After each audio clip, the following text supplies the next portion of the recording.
Hello guys, कैसे हो आप सभी। आई होप सभी अच्छे होंगे और जो आपकी तैयारी एकदम परफेक्ट तरीके से चल रही हो गाइस। तो गाइस, आपका स्वागत है हमारे चैनल पे। अगर चैनल को सब्सक्राइब नहीं किया तो चैनल को सब्सक्राइब करना ना भूले गाइस। ठीक है। तो देखो गाइस, आज जो हमारे इस 100+ सीरीज का जो टॉपिक है ना, वो है आपका डेज बेस पजल। अब देखो, मैं एक दिन छोड़ एक दिन आपको ये टॉपिक करवाता हूँ। जैसे पहले दिन मैंने करवाया फ्लोर बेस पजल, फिर मंथ बेस, फिर डेज बेस, फिर आपका आ जाएगा आपका जो सर्कुलर सिटिंग अरेंजमेंट है, फिर आपका स्क्वायर बेस सिटिंग। अब सारे उस सिटिंग अरेंजमेंट क्या सबको मैं कॉमन लेके चलूंगा। लीनियर हो गया, सर्कुलर, रेक्टेंगल, स्क्वायर, सभी। बट जो आपकी बाकी जो पजल्स है ना, month base, year base, days base, उसके बाद जो आपकी पोस्ट वाली आती है, एक जो पोस्ट बेस पजल जिसे पोस्ट दे रखी होती है, वो भी मैं आपको कराऊंगा। तो एक दिन छोड़ एक दिन आपको ये पजल्स मिलेगी गाइस। ठीक है। तो आपकी जो डेज बेस पजल है ना, इसका ये कौन सा डे है? ये आपका डे सेट नंबर ये 3 है। डे नंबर आपका ये 3 है गाइस। देखो गाइस, ये आपको चाहे प्री लेवल हो चाहे आपके मेंस लेवल हो, ये आपको हर बार मिलेगा गाइस। ये और मंथ बेस तो आपको हर बार मिलेंगे। अब जरूर नहीं कि हर शिफ्ट में मिले, कोई ना कोई शिफ्ट में आपको तो जरूर मिलेगा। अगर आपको लगता है कि पजल से हमें डर लगता है, तो आपका डर बिल्कुल अब दूर हो जाएगा। बस एक चीज का ध्यान रखना है कि मुझे चाहे कुछ भी हो, रात को 9 बजे मंडे से लेके सैटरडे तक सर की क्लास में जोड़ना है। मतलब सिलेक्ट क्लासेस में मुझे जोड़ना है। ये चीज आपको ध्यान रखनी है। कहाँ जोड़ना है मुझे? मुझे सिलेक्ट क्लासेस में रात को 9 बजे जाना है, चाहे कुछ भी हो जाए, चाहे तूफान आ जाए, चाहे कुछ भी आ जाए। मुझे एक चीज, अगर मुझे पजल्स को और सिटिंग अरेंजमेंट को मजबूत करना है, तो मुझे सर के साथ जुड़ना होगा रात को 9 बजे। ठीक है। तो चलिए स्टार्ट करते हैं आज के सेशन को। देखो, अब ये आपको जो क्वेश्चन दे रखा है, इसमें ये बोला है कि Jaya is going to dance classes to learn a different form of a dance form from. मतलब ये क्या करती है कि डांस फॉर्म की जो है ना, डिफरेंट डिफरेंट डांस फॉर्म में, मतलब ये ट्रायल लेने जा रही है। उसमें जो इसको पसंद आएगा ना, उस डांस को ये कंटिन्यू करेगी। तो अब ये मंडे से लेके संडे तक जाती है। और जो मेरा वीक स्टार्ट होता है संडे से स्टार्ट होता है, और एंड कब होता है मेरा? वो सैटरडे होता है। अब देखो, इसमें क्या बोला आपकी जया जो डांस क्लास जाती है। अब देखो डांस की फॉर्म, देखो यहाँ पे एक चीज और बोली इसने, there is a 1 day holiday. मतलब 7 दिन हो गए, एक दिन ऑफ हो गया, मतलब 6 डांस फॉर्म सीखने जाएगी। ठीक है जी। ये आपका हिंदी मीडियम के लिए एक बार ट्राई तो करना गाइस। नहीं बनता है देन मेरा सॉल्यूशन देखना। ठीक है, चलिए देखो। अब मेरे पास क्या है कि जो मेरा वीक स्टार्ट कहाँ से होता है? मेरा वीक स्टार्ट होता है संडे से। तो यहाँ पे मैं डेज लिख देता हूँ, है ना।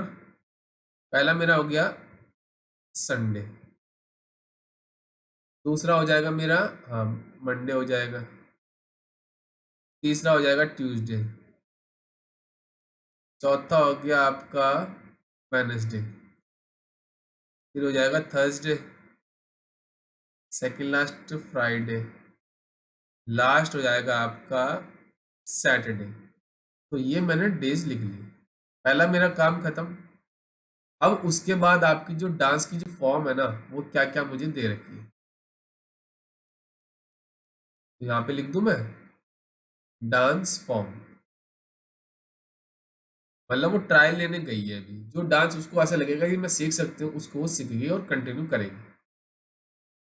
देखो, अब डांस फॉर्म कौन कौन सी दे रखी है आपको? बिहू, गरबा, लावनी, भांगड़ा, फुगड़ी और घूमर। ये 6 प्रकार की डांस फॉर्म दे रखी है। मतलब मुझे जहां से आइडिया लग रहा है कि ये आपकी आपके दिमाग में आना चाहिए कि सर ये डांस फॉर्म जो स्टेट की डांस फॉर्म है ना। तो आपको पता चल गया कि स्टेट की डांस फॉर्म है, मतलब क्लासिकल डांस फॉर्म नहीं है। ये आपकी जो स्टेट में जो होता है ना डांस, उसकी ये फॉर्म दे रखी है।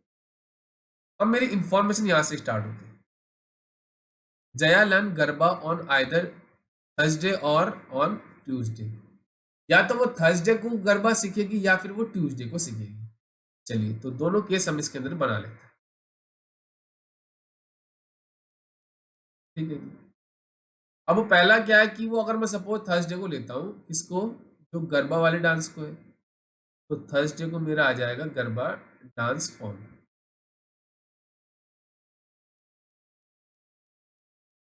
उसके बाद आपका एक बार ट्यूसडे को ले लेते हैं हम। एक बार मैं गरबा को क्या करूंगा, आपका ट्यूसडे को ले लूंगा। जो गरबा सीखने जाती है ना, वो फर्स्ट केस में आपका वो जाती है थर्सडे को, ये केस नंबर फर्स्ट हो जाएगा और ये केस नंबर आपका सेकंड हो जाएगा। ठीक है जी। आगे बोला है कि she was attending the classes of Fugdi and the classes of Garba on consecutive day where Fugdi class is after the Garba. एक चीज तो उसने बोली कि फुगड़ी और जो गरबा है ना डांस फॉर्म वो आपके कॉन्जिक्यूटिव आने चाहिए, बट आगे उसने ये चीज आपको बहुत ही बढ़िया दे दी कि जो फुगड़ी क्लास है ना, मतलब जो फुगड़ी डांस क्लास लेने जाती है वो आफ्टर क्या जाती है, गरबा जाती है। तो फर्स्ट केस में आपका फ्राइडे को आ जाएगा फुगड़ी डांस फॉर्म जो सीखने जाती है, सेकंड केस में आपका वो वेडनेसडे को आ जाएगा, है ना। तो ये आपके पास प्लस पॉइंट है। ठीक है जी। आगे बोला देर is a gap of 2 days between Fugdi and the class of bhangra. जो आपका फुगड़ी डांस फॉर्म है ना और जो आपका भांगड़ा है उसके बीच में 2 दिन का गैप आएगा। अब ये फुगड़ी डांस आपका भांगड़ा के बाद भी आ सकता है और पहले भी आ सकता है, बट एक चीज देखो फर्स्ट केस में बाद में पॉसिबल है क्या, नहीं ना, तो इसके बीच में मतलब देखो 1 2 भांगड़ा आ जाएगा फर्स्ट केस में आपका ट्यूसडे को। ठीक है जी, ये लिख लिया मैंने। बट देखो सेकंड केस में आपका 1 2 भांगड़ा सैटरडे को पॉसिबल है, 1 2 भांगड़ा आपका संडे को भी पॉसिबल है। ठीक है जी। आगे बोला the day which is holiday is not Sunday, मतलब संडे मेरा हॉलीडे नहीं होगा, ये तो कंफर्म हो गया। बाकी मेरे डेज एक डेज मेरा हॉलीडे वाला होगा। आगे बोला कि there is a no dance class between Bhangra and the Ghoomar, मतलब उन दोनों के बीच में नहीं होगी। विच इज नॉट, अब विच किसके लिए है आपका, देखो यहाँ पर लिख देता हूँ मैं। भांगड़ा और जो आपका घूमर डांस फॉर्म है ना वो आपका उन दोनों के बीच में कोई भी डांस फॉर्म नहीं होगी। और which is not held on a Sunday, अब विच मतलब किसके लिए आया ये आपका, तो ये आया घूमर के लिए। घूमर मेरा क्या है यहाँ पे लिख दिया उसने कि संडे को नहीं होगा, यहाँ पे भी कैंसिल लिख देते हैं। अब देखो आपको मैं एक चीज बताऊं, सपोज आप देखो यहाँ पे तो घूमर पॉसिबल है और इधर भी पॉसिबल है, बट अगर सेकंड केस में देखो 1 2 अगर आप भांगड़ा यहाँ पे लेते, मैंने संडे एक चीज मतलब यहाँ पे घूमर पॉसिबल है, 1 2 भांगड़ा मतलब यहाँ पे भी घूमर पॉसिबल है, मतलब दोनों केस मेरे पॉसिबल है। अब उसके बीच में सपोज अगर हॉलीडे है तो मतलब कोई डांस फॉर्म तो है नहीं ना उसके बीच में। ठीक है जी, तो बोला ना there is a no dance class between, मतलब उसके दोनों के बीच में डांस क्लास नहीं होगी तो हॉलीडे भी हो सकता है। ठीक है जी। There is a no holiday between मतलब घूमर एंड भांगड़ा, और दोनों के बीच में डांस, मतलब उसने ये बोल भी दिया कि उन दोनों के बीच में हॉलीडे भी नहीं होगा। ठीक है, तो भांग घूमर मेरा इसके तो घूमर यहाँ पे पॉसिबल है यहाँ पे पॉसिबल है, इसमें आपका हमें पता नहीं भी। ठीक है जी। She was attending the class of Bihu on Saturday, अब देखो ये चीज मेरी प्लस पॉइंट है, तो बिहू मेरा कब आएगा आपका, वो आ जाएगा सैटरडे, और इसमें भी आपका बिहू हो गया ये। अब देखो आपकी जो भुगड़ी और भांगड़ा के बीच में 2 क्लास थी ना वो यहाँ से कैंसिल हो गई, यहाँ पे बोला था ना, देखो यहाँ पे देखो there is a gap of 2 days between, 2 दिन गैप होना चाहिए। 1 2 भांगड़ा पॉसिबल है, इस केस में भांगड़ा मेरा क्या हो जाएगा, आपका आ जाएगा संडे।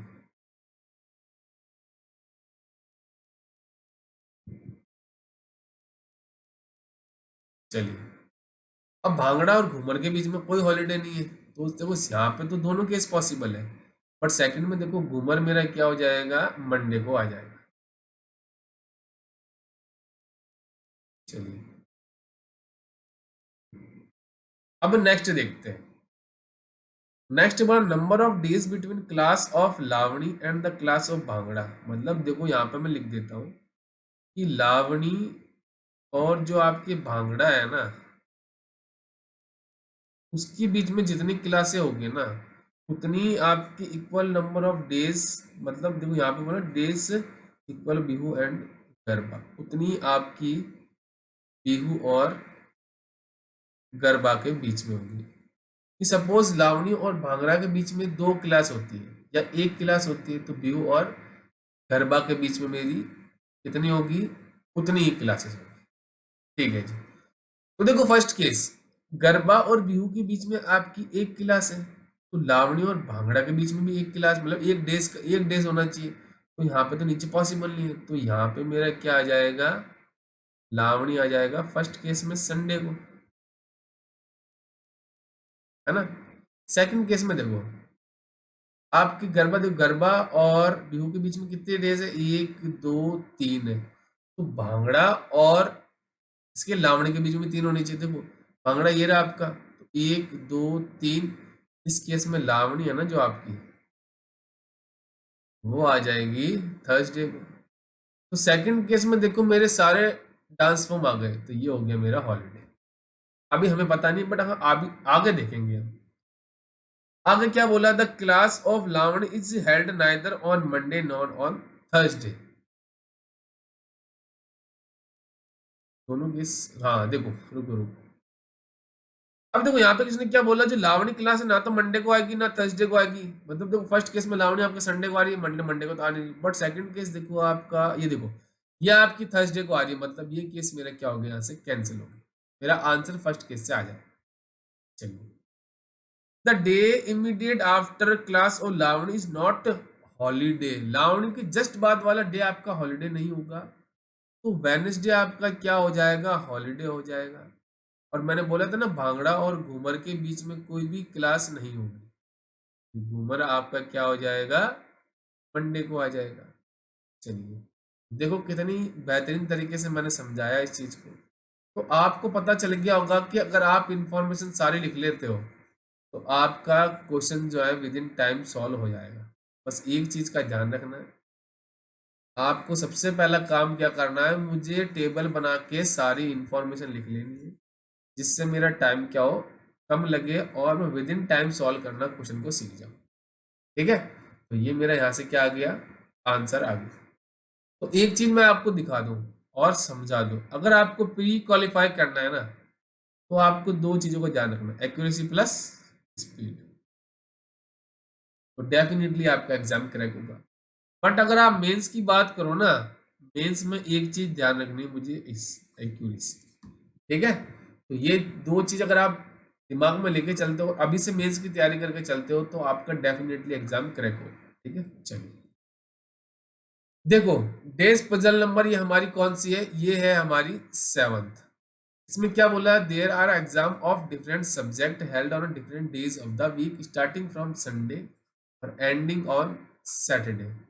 मतलब ये बोला है कि एग्जाम्स है, ये स्टार्ट होते हैं डिफरेंट डिफरेंट डेज को। एग्जाम कौन कौन से आपके, देखो एक हो गया आपका Hindi, English, maths, physics, chemistry, biology. आगे बोला, one of the days of the week is holiday, मैंने आज दोनों क्वेश्चन जो लिए ना वो एक दिन का गैप है, मतलब एक दिन आपको हॉलीडे। ठीक है जी, यह आपका हिंदी मीडियम। ठीक है, एक बार तो कोशिश करना गाइस क्वेश्चन को बनाने की, अगर नहीं बनता है देन मेरा सॉल्यूशन देखिए। ठीक है जी, तो देखो सबसे पहला मैं काम क्या करूंगा, आपके जो डेज स्टार्ट कहाँ से होता है मेरा, वो संडे को होता है, तो यहाँ पे लिख दूं मैं, ये हो जाएगा संडे, देन ये हो जाएगा आपका मंडे, ये हो जाएगा आपका ट्यूसडे, फिर ये हो जाएगा आपका वेडनेसडे, ये हो जाएगा आपका थर्सडे, ये हो जाएगा आपका फ्राइडे, और लास्ट है ना एंड आपका सैटरडे को है।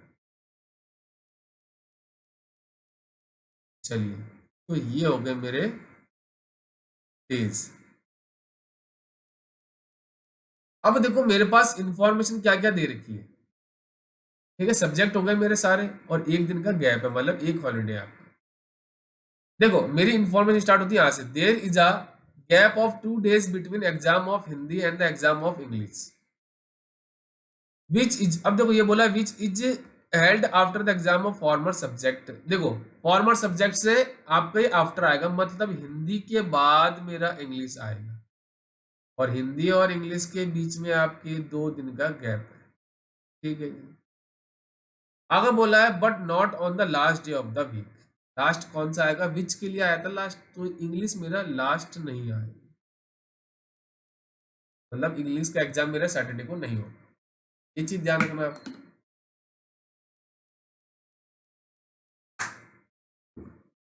उसके बाद क्या बोला, exam of maths held immediate before the exam of English. जो आपका इंग्लिश का एग्जाम है ना, उसके जस्ट पहले दिन कौन सा एग्जाम होगा आपका, वो होगा मैथ्स का एग्जाम। ठीक है जी, बट हमें पता नहीं है इंग्लिश का कब होगा, मेरा हिंदी का कब होगा। There is a gap of more than a day between maths and the chemistry.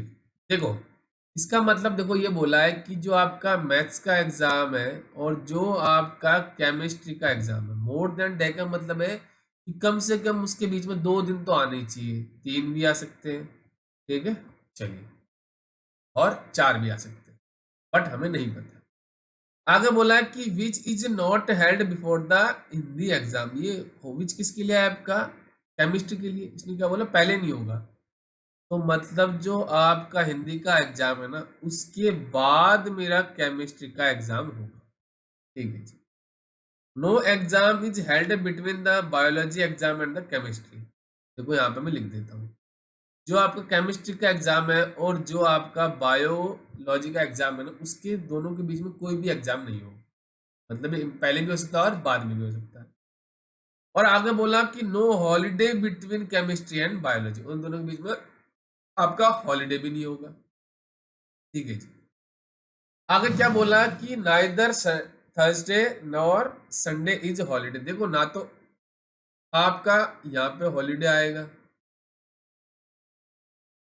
Sunday को, आएगा ना आपका थर्सडे को आएगा। There is a 3 exam held between the exam of physics and the exam of bio. देखो यहाँ पे लिख देता हूँ, जो आपका बायो का एग्जाम है और जो आपका फिजिक्स का एग्जाम है, उन दोनों के बीच में 3 एग्जाम है। अब ये पहले भी हो सकता है फिजिक्स का एग्जाम और बाद में भी हो सकता है। ठीक है, अब देखो यहां से मैंने सारी इंफॉर्मेशन को लिख लिया। ठीक है, अब देखो मैं ऐसी इंफॉर्मेशन देखता हूँ कि जिससे मेरा क्वेश्चन स्टार्ट हो सकते हैं, बट मुझे यहाँ तक आई थिंक लग रहा है कि मेरा पॉसिबल ही नहीं है गाइस, किसी से आपकी ऐसी कोई इन्फॉर्मेशन दे ही नहीं रखी कि मैं उससे स्टार्ट कर सकता हूँ। तो मुझे क्या करना पड़ेगा अब, पॉसिबिलिटी से चेक करना पड़ेगा। देखो, सबसे पहले ले लेता हूँ मैं संडे को, जैसे सपोज मैं लेता हूँ हिंदी का एग्जाम होता है।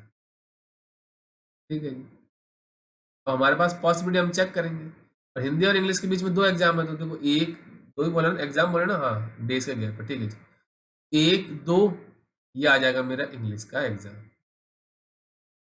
ये मेरा वेडनेसडे को हो गया।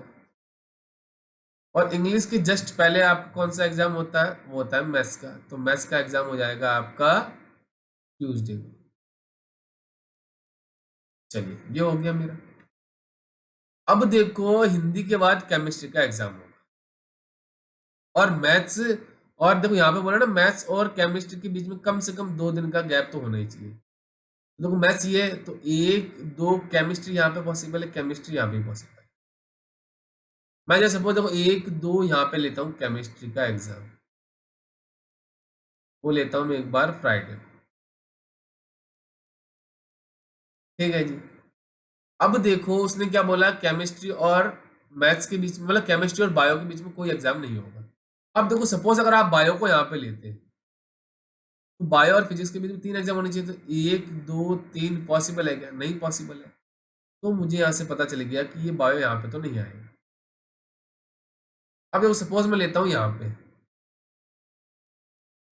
देखो बायो और केमिस्ट्री के बीच में कोई नहीं है, बट देखो बायो और फिजिक्स के बीच में 3 एग्जाम होने चाहिए, 1 2 3 पॉसिबल है क्या, नहीं पॉसिबल है। तो यहाँ से ये केस तो हो गया कैंसिल। अब मुझे पता चल गया जो आपका केमिस्ट्री का एग्जाम हो जाएगा आपका सैटरडे को। केमिस्ट्री और बायो के बीच में कोई भी एग्जाम नहीं है, यहाँ पे मैं लिख दूं बायो। और बायो और फिजिक्स के बीच में 3 एग्जाम है, तो 1 2 3 ये आ गया मेरा फिजिक्स। बट देखो आपका जो हॉलीडे वो कब आ रहा है, वो आ रहा है थर्सडे को, और उसने पहले ही बोल दिया था कि आपका जो थर्सडे को आपका हॉलीडे नहीं होना चाहिए। ये केस क्या हो गया मेरा, यहाँ से कैंसिल हो गया। मुझे पता चल गया हिंदी मेरा संडे को तो नहीं आएगी। चलिए, अब मैं क्या करता हूँ कि जैसे सपोज आपका हिंदी का एग्जाम लेता हूँ मंडे को, ठीक है जी, मैंने यहाँ पे हिंदी का एग्जाम ले लिया, और हिंदी और इंग्लिश के बीच में दो है, तो देखो एक दो यहाँ पे आ गया इंग्लिश।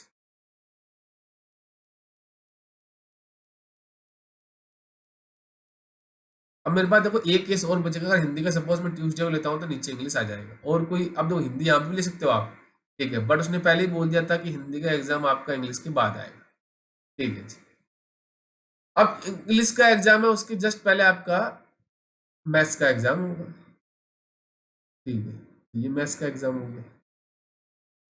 चलिए, अब देखो उसने क्या बोला था कि आपका जो है ना, कि हिंदी के बाद मेरा केमिस्ट्री होगा, और केमिस्ट्री और बायो के बीच में कोई भी एग्जाम नहीं होगा, तो केमिस्ट्री और बायो में से एक आपका यहाँ पे आएगा। ठीक है जी। अब देखो केमिस्ट्री सपोज यहाँ पे लेते हो, तो उसने पहले बोला था कि कम से कम 2 दिन का तो गैप होना ही चाहिए, यहाँ पे बोला था there is a gap of more than a day, 2 दिन का तो होना ही चाहिए, तो ये आ जाएगा मेरा केमिस्ट्री का एग्जाम। कौन सा आ जाएगा मेरा? ये हो जाएगा केमिस्ट्री का एग्जाम। ये हो जाएगा मेरा बायोलॉजी का एग्जाम, और बायोलॉजी है ना, हाँ बायोलॉजी लिखा है, ये हो जाएगा बायोलॉजी का एग्जाम। अब देखो हॉलीडे मेरा संडे को नहीं होगा, तो ये हॉलीडे मेरा ट्यूसडे को होगा, और बचा हुआ सब्जेक्ट कौन सा आपका है? फिजिक्स। तो देखो फिजिक्स और बायो के बीच में 3 एग्जाम होने चाहिए, तो देखो बायो एक, यही बोला ना, देर आर आर 3 एग्जाम में, ठीक है। देखो ये आपका बायोलॉजी, तो बायो और फिजिक्स के बीच में 3 एग्जाम होने चाहिए, तो देखो 1 2 और 3, ये हो जाएगा फिजिक्स। यहां से मेरा क्या हो गया? आंसर आ गया। बट मैं आपको सेकंड केस भी, देखो मेरा आंसर यहाँ से आ चुका है, बट मैं आपको चेक करके बताता हूँ दूसरा केस भी। इसके अंदर जो एक पॉसिबिलिटी और थी ना, हिंदी वाला, अगर सपोज मैं ट्यूसडे को लेता हूँ, उससे क्या मेरा आंसर पॉसिबल है क्या? चलिए, मेरा आंसर यहाँ से आ चुका है, आपने चेक करने की जरूरत नहीं है, बट मैं आपको बेसिक चीजें बता रहा हूँ, एक एक चीज। अब देखो ट्यूसडे को मैं लेता हूँ हिंदी का एग्जाम,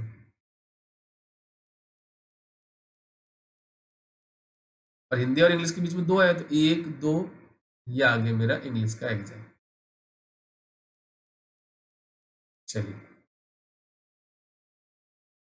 है ना। अब इंग्लिश के जस्ट पहले आपका आना चाहिए मैथ्स का एग्जाम। ठीक है। अब देखो हिंदी के बाद केमिस्ट्री, चाहे यहाँ पे लो चाहे यहाँ पे लो, आपकी एक चीज जो कंडीशन है ना, ये बोला था ना, केमिस्ट्री और बायोलॉजी वाला एग्जाम पास पास होना चाहिए, तो वो तो पॉसिबल ही नहीं, तो मतलब ये भी कैंसिल हो जाएगा। तो मेरा आंसर आएगा वो उससे जो पहले मैंने केस करवाया था ना, फर्स्ट केस, उससे आ जाएगा, कि सपोज अगर मैं हिंदी का एग्जाम मंडे को लेता हूँ, तो उससे मेरा आंसर आ जाएगा। ठीक है, तो ये बेहतरीन चीजें आपको मैंने सिखा दी। ठीक है, आज के लिए मेरे पास ये 2 ही क्वेश्चन थे। ठीक है, बट मैंने ऐसी चीजें समझाया आपको कि आपको मजा आ जाएगा, और अगर आपको लगता है कुछ चैनल से सीखा है, तो इसको लाइक कर देना, शेयर कर देना, सब्सक्राइब कर देना, और बेल आइकन जरूर दबा दें, जितने भी क्लासेस के नोटिफिकेशन है टाइम टू टाइम को मिलते रहे गाइस। ठीक है, और दोबारा इस क्लास की मैं टाइमिंग बता दूं आपको, रात को 9 बजे मिलेगी क्लास, मंडे से लेके सैटरडे तक। ठीक है, और जल्दी मैं आपके लिए आरआरबी पीओ का एग्जाम लेके आ रहा हूँ, मेमोरी बेस्ड, जो आपका रीजनिंग का जो पेपर आया था ना लास्ट ईयर, 40 क्वेश्चन, किस प्रकार से वो आरआरबी के क्वेश्चन आए थे, उसको पूरा हम सॉल्व करेंगे। ठीक है, तो चलिए मिलते हैं नेक्स्ट क्लास में। Thank you and best of luck guys.